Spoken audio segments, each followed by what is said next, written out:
Qız can verəndə ya çətinə düşəndə əvvəl anasını səsləyər. Üzün dolandırıb Mədiniyə. Buna bax. Ana gəl Zeynəbün üçüncü qəfəsdə, yolun gözlü sənin axır nəfəsdə. Yetir əl Şam viranda qəribəm, qalıb ümmül məsaib bər şikəstə. Məni yada salan yox, ana könlüm alan yox. Perişandır xəyalım, xəyalımda qalan yox. Nə qəmxarim, nə yar o yoldaşım var, nə oğlum, nə anam, nə qardaşım. Vay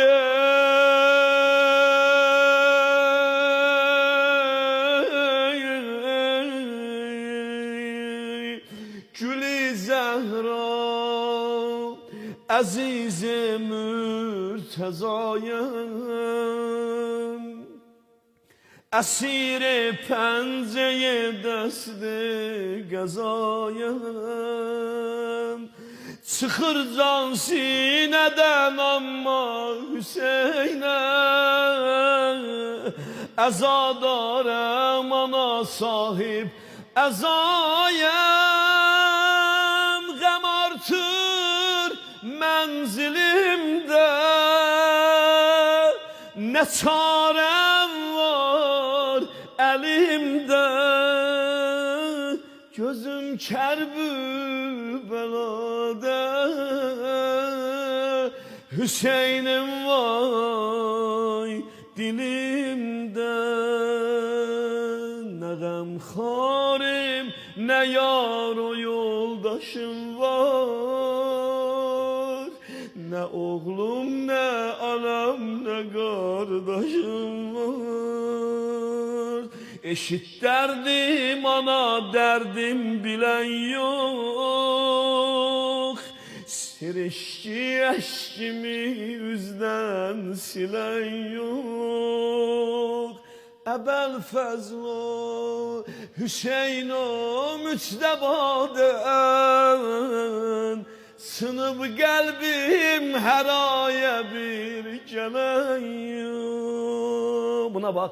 Hicabın tacıyam mən, oğulsuz bacıyam mən. Denən gəlsin Hüseynim, onun möhtacıyam mən. Bu misra hamısına dəyər ama.